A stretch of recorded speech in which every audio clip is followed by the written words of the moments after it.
Often when I'm working with a new student on building their own online coaching, consulting, or course business, one of the top questions I'll get asked is, how do I compete with so and so, some big established name in my space? I don't have any of the audience, the brand recognition, or the credibility factors that they do.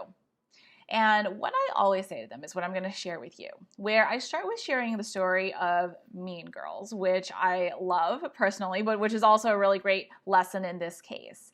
Where if you haven't seen Mean Girls, and even if you have, quick refresher, the hero of the story is this girl in high school called Katie Heron. And she transfers into this new high school where there's a queen bee, and her name is Regina George.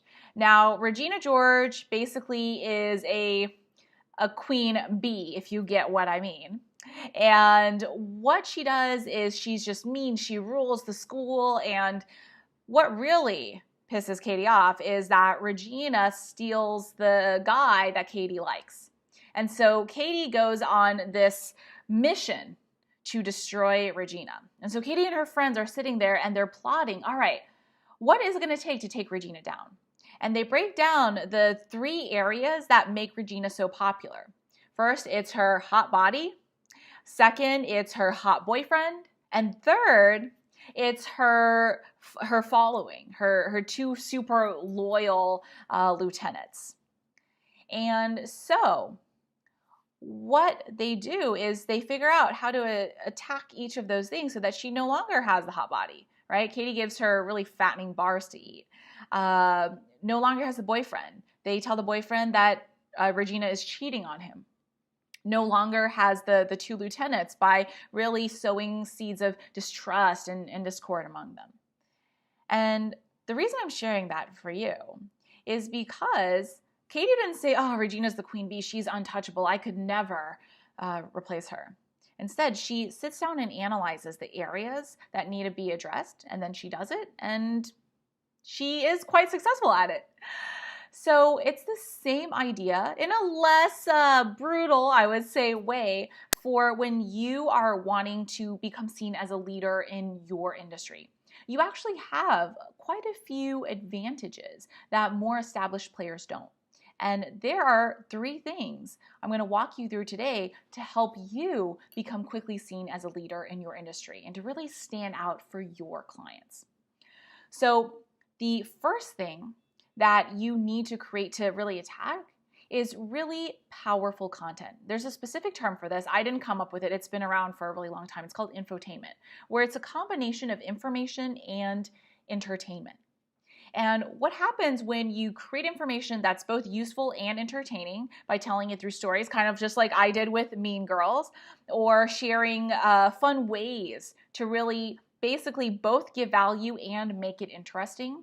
What that allows you to do is immediately share your personality, share your stories, and do so in a way that is also interesting for your audience because you're sharing value along with it. You're not just saying, hey, sit here and listen to my story or my gossip. And the more you do of that, the more you will stay top of mind for your audience. Something I want you to think about is anyone who has been in your industry for a certain amount of time, they've already told all of their stories so many times. They themselves are probably getting a little bit sick, and their team are probably getting a little bit sick of telling the same stories over and over.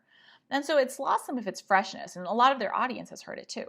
Whereas a big advantage for you when you're starting out is that no one has yet heard your stories. And so that leaves a massive opportunity for you to go out there and tell them to the world and really stand out very quickly in a very powerful way. So that's thing number 1, infotaining content. Thing number 2 is I have a super official term for it, which I like to call being everywhereness. And what that means is that think about the way that you consume content nowadays, right? Maybe you go onto LinkedIn, then you check your inbox, then you go onto Facebook, then you go onto Instagram, basically, and then maybe you check your text messages. Basically, you consume content from all different sources versus just from one specific channel like your inbox. And that's actually really good news for you because that means that someone starting out, you've got many different ways to connect with and reach people. And that's an advantage that a lot of the bigger players are struggling with, actually, because it's a lot harder when you have a big team to connect all those moving pieces. And what that allows you to do is quickly stay top of mind and build a relationship with someone, because if they're seeing you like 5 different times a day on all the different channels, that's going to be a lot more powerful than seeing some established name once in their inbox a day. And it doesn't have to be complicated. It doesn't mean that you need to create 5 different pieces of content every single day. You can simply take one piece of content that you're writing. Let's say you write a longer story for your newsletter. Then you take a piece of that, you put it onto LinkedIn. Then you record it, you put it onto a Facebook live stream. Then you tell just the story piece on Facebook. Lots of different ways. Basically the same content, just shared 5 different ways based on the platform that you're sharing it on. And what that immediately allows you to do is to be everywhere, to be seen. Because there's something that we do where if we see something a certain amount of time, we start just normalizing it. We start thinking, oh yeah, so-and-so, oh yeah, they're legit. I see them all the time. I know them, right? It creates that familiarity. It creates that credibility. It creates that relationship. And that's so, so powerful for you versus, like I said, just those established players who might not be utilizing all of the aspects available to them because they don't need to. They already have one channel that has worked really well for them, which means, though, that there's a big opportunity for you in all of the other channels. That brings us to tip number 3, which is by far the biggest one. Here's the thing. There are pros and cons to everything, just as there are pros and cons to success. You might be thinking, what? How are there any cons? Well, the bigger you grow as a coach, a consultant, a course provider, whatever that is, the more successful your business becomes, the more it becomes a true business. You have a team, you have systems, you have operations. And what that means is that you move from being the coach or the course provider or the teacher or the consultant into being the CEO. And that's great for you and your business. But you know what that's not great for? Your audience. Because what do people want in this type of space more than anything? In any of the online coaching, consulting, course spaces, they want accessibility. They want relatability. They want to have that human touch. They don't want to be just another number, just another cog in the customer system.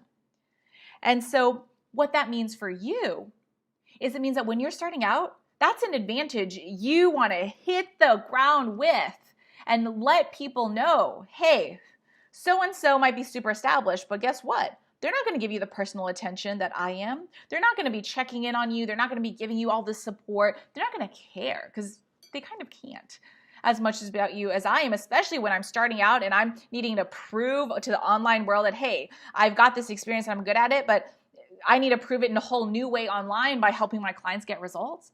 There's just no way established players are going to be able to compete with you on that. And so when you think about it this way, when you think about these 3 areas that are going to allow you to quickly just stand out, attack the queen bee in your space, they're going to help you massively catapult to the front of your industry if you apply these 3 things consistently. No matter what your industry is. These are the exact same tips that I used to quickly grow my business past 7 figures in its first year. So I promise you they work. And these are also the same tips I've used to help, at this point, thousands of students go from scratch to building their own successful coaching, consulting course businesses in over 20 different industries. So this is super, super proven, I promise. And so what I would love for you to do is really go out there and try these. Try it for maybe 2 or 3 weeks consistently, and then come back and let me know how it does. And there's one more thing I have for you today, which is if you want the step-by-step process that I used to go from scratch to building my own successful coaching business online, my very first one at the time, not doing what I'm doing now, but taking my job skills in digital advertising at the time to replace my income in 4 months before I even turned in my notice, make sure you sign up for the free masterclass that's linked in the description below. That's it. That's all I have for you today. Hope you found this massively helpful. Make sure you hit subscribe if you haven't already to be notified when I release a new super amazing video like this every single week. And I will see you next time.